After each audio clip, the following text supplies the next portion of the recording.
Hi, Tony here at Views from the Man Cave, and here's my quick review of the new Triumph Bonneville Bobber.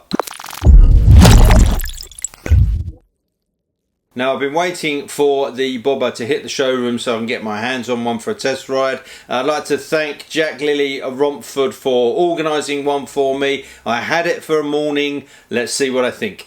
The demo was a Morello red bike. It's also available in competition green, ironstone and black. It has the high torque 1200cc engine, and there is that beautifully crafted monoshock rear end with the traditional tyre hugging mudguard. The stock seat I found to be very comfortable, and it's very nicely detailed as you would expect from Triumph. The Bobber has a single speedo, so let's take you through some of the functionality. You get the usual sweep on startup, then the information button on the left hand control will cycle you through the trip counters, the miles per gallon, the miles left to empty and the time. On the right hand control you have the mode button, which switches between the two modes, which is either road or rain. Another nice function on this bike, as well as the Street Scrambler, is a digital rev counter found at the bottom here. We'll take another look around the bike a little bit later on, but let's hear the start up and get some of the sound from those beautiful exhausts.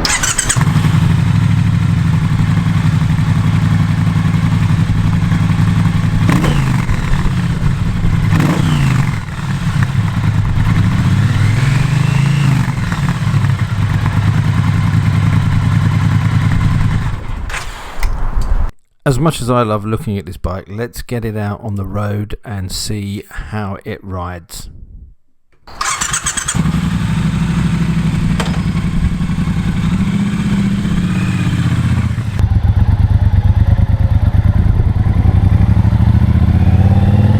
The first thing that strikes you is how nimble the bike is. It's quite a heavy bike, but it carries its weight down very low, and with the low standover and seat height, it's actually a very manageable bike.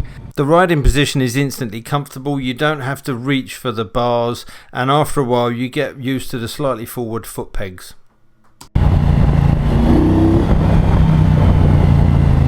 So that I could get a good comparison of this bike, I took it around the roads local to my home where I ride my street twin.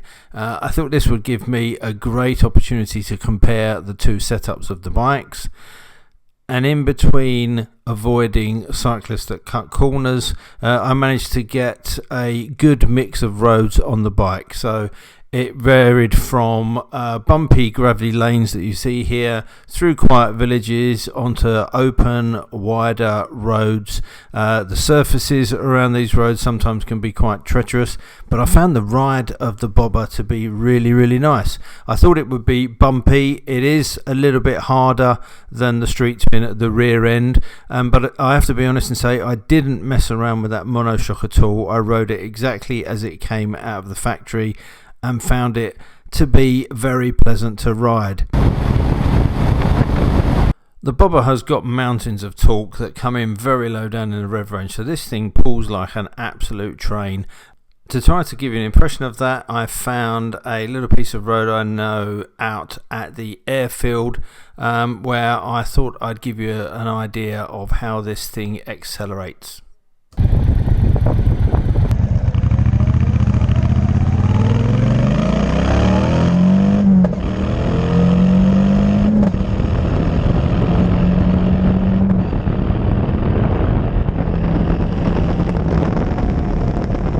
I think that emoticon gives the best impression of the expression that was on my face during that.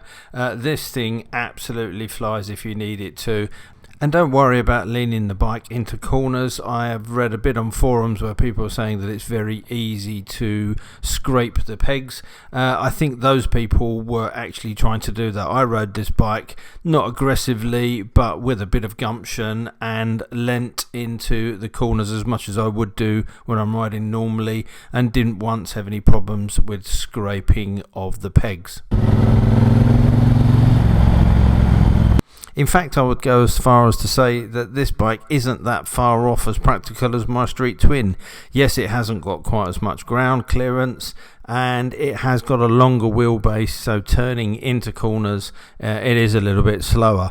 But it coped admirably with the lumpy, bumpy lanes. There were bits of gravel on the road, there's some really odd cambers, there's potholes, and the Bobber took all this in its stride, and it didn't shatter my spine in the process.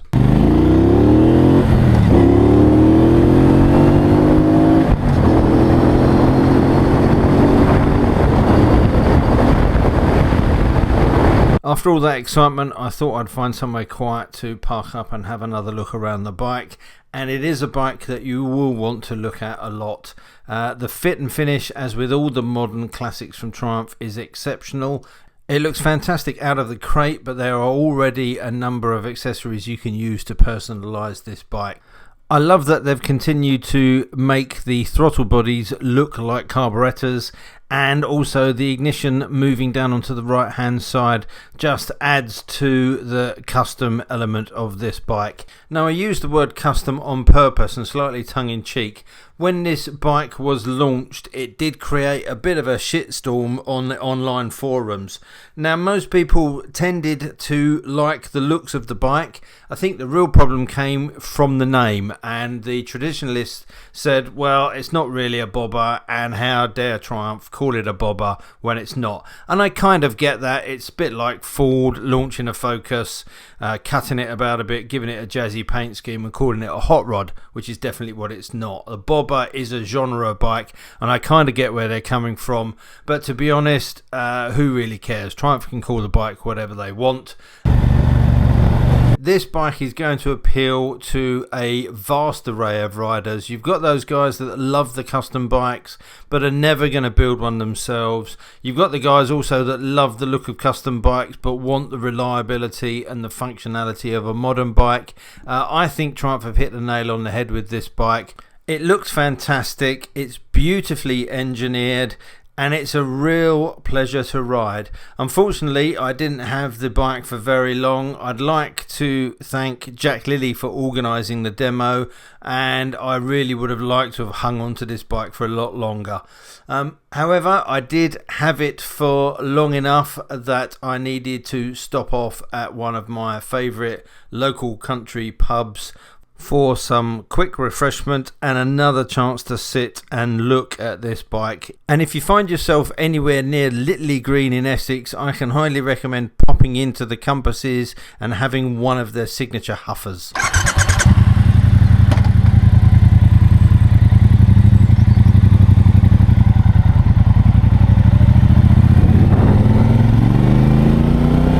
But I made it a quick break as I just wanted to get back out on the bike and ride it again. Thinking about some of the features and practicalities on this bike, the speedometer has got quite a nifty little bicycle seat style quick release cam, so you can move it from its upright position, which you can see here, to lay it flat for a slightly more customized look, and whichever option you choose, the readout is very clear. I have to be honest and say that I didn't actually use the rev counter feature on the speedometer. I don't think it's really necessary on a bike like this. I haven't got one on the Street Twin and I don't miss it. At this point I headed back to one of my favourite stretches of road, and I'm not going to talk you through this. I'm just going to let you enjoy the sights and sounds.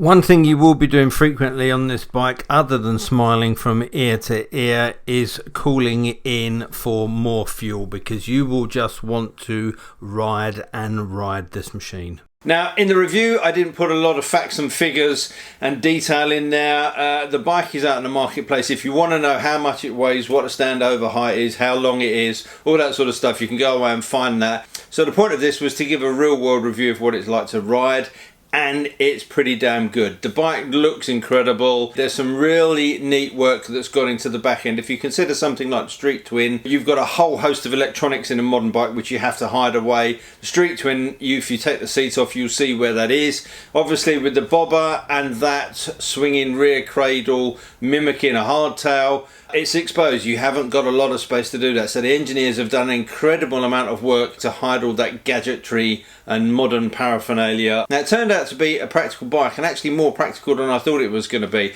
I took it down some pretty rough, bumpy, off-camber lanes. It dealt with it fine.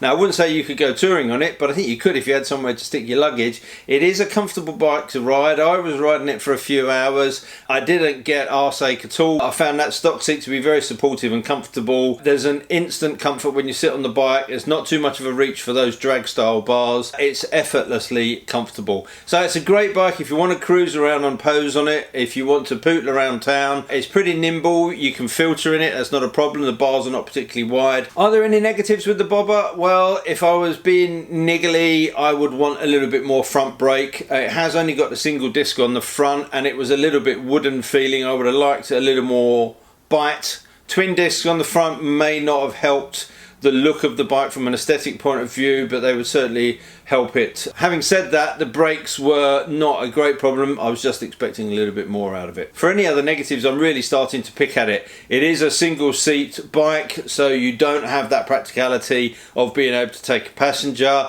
You've got limited options when it comes to trying to fit luggage on there, but it's not really that kind of bike. So at $10,500, I think it's priced pretty competitively, and at that price you get a really nice looking bike out of the factory. However, Triumph, with all of their modern classic range, have got a number of accessories that you can pick up from your dealer to personalize the bike, and I'm quite a big fan of this bolt-on modification. Now don't get me wrong, I love custom bikes, but they're not always the most practical, and if you've just shelled out $10,500 on a brand new bobber, you're not going to want to start cutting it about. You're going to want to personalize it, and you're going to want to bolt a few things on. There's a good range available already, and I'm guessing there's more to come, so hopefully in a future video I'm going to be able to show you some of the accessories and some of the changes that can be made to that bike. As usual, there'll be links in the end credits, and there's a subscribe button in there, so if you like the videos, I'd love you to subscribe to the channel.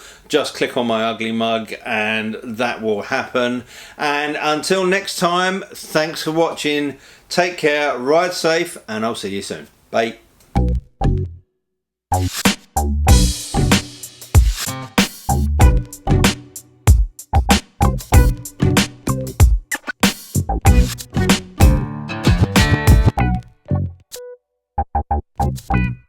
And I even managed to get through a review for the bobber without using the dreaded H word.